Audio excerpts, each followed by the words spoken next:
దేవునికి స్తోత్రం.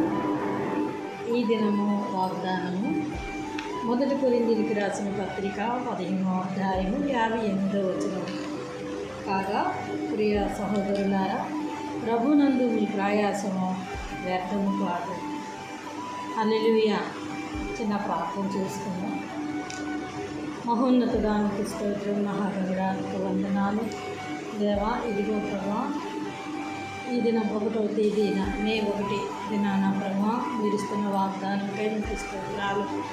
గడిచిన 4 నెలలు కూడా నీ సజీవులెక్కల కింద భద్రపరిచి 5వ నెలలోకి మమ్మల్ని ప్రవేశపెట్టిన విధానంకై మీకు వందనములు.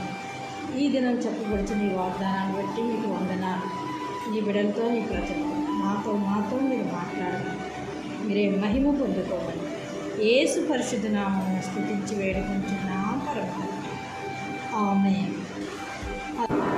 కాగా ప్రియ సహోదరులారా, ప్రభునందు మీ ప్రయాసము వ్యర్థము కాదని ఎరిగి స్థిరులను కదలని వారై ప్రభు కార్యాభివృద్ధి అందు ఎప్పటికీ ఆసక్తులై ఉండిడి.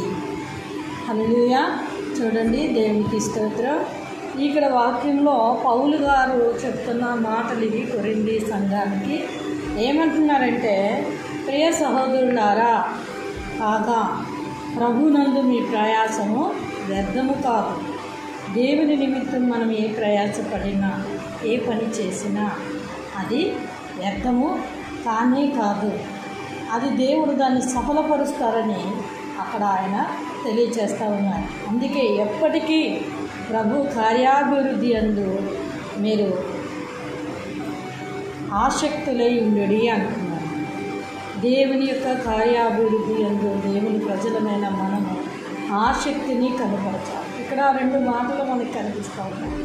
ప్రభునందు మీ ప్రయాసము వ్యర్థము కాదని ఎరిగి స్థిరులై, అంటే స్థిరత్వము కలిగి ఉండమని, అలాగే ఆసక్తులై ఉండుడి, అంటే ఎప్పటికీ ఆయన కార్యం నందు ఆసక్తులై ఉండండి. అంటే మనం స్థిరత్వం కలిగి ఉండాలి, ఆసక్తులై ఉండాలి. నేటి దినాన క్రైస్తవ జనాంగాన్ని మనం ఎక్కడ చూసినా స్థిరము లేని జీవితాలు. ఒక సంఘంలో వారు స్థిరము కలిగి ఉండటం లేదు, లేదా ప్రభునందు వారు స్థిరముగా ఉండటం. నాకేం జరిగింది, దేవుడు నాకేం చేసాడు అంటున్నారు. కొద్దిగా దేవుడి వైపు మనసు ఉంచినప్పుడు, వారు ప్రార్థన చేసినప్పుడు, లేదా వారు దేవుని యొక్క పని చేసినప్పుడు, దేవుని యందు నేను విశ్వాసం ఉంచాను, నాకు ఏం జరిగింది అని అడుగుతూ అనేక మంది లోకం వైపు చూస్తున్నట్లుగా మనం చూస్తున్నాం. కానీ పౌలు గారు ఏం చెప్తున్నారంటే కొరింథీ సంఘానికి, మీరు అలా లోకం వైపు చూడకండి, దేవుని యందు మీరు ఆసక్తులై ఉండండి, స్థిరులై ఉండండి, మీ ఆసక్తిని కనుపరచండి.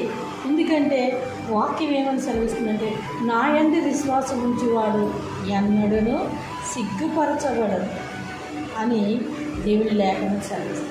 అంటే దేవుని యందు మనం విశ్వాసము కలిగి స్థిరత్వము కలిగి ఆసక్తులై ఉన్నప్పుడు దేవుడట ఆయన యందు మనం చేస్తున్న కార్యాన్ని బట్టి, కార్యాభివృద్ధిని బట్టి ఆయన మనల్ని సిగ్గుపరచినప్పుడు నిన్ను అవమానానికి అప్పగించండి.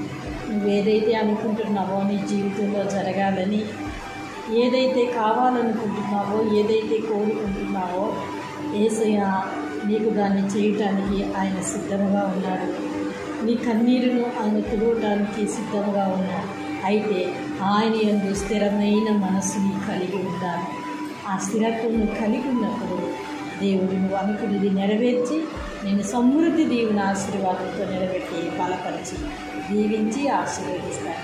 అలా చేసి ప్రభు ఇచ్చిన దేవుని ఆశీర్వాదాలు పొందుకోండి. కొద్ది మాటలు దేవుడు దీవించుగాక. ఆమేన్.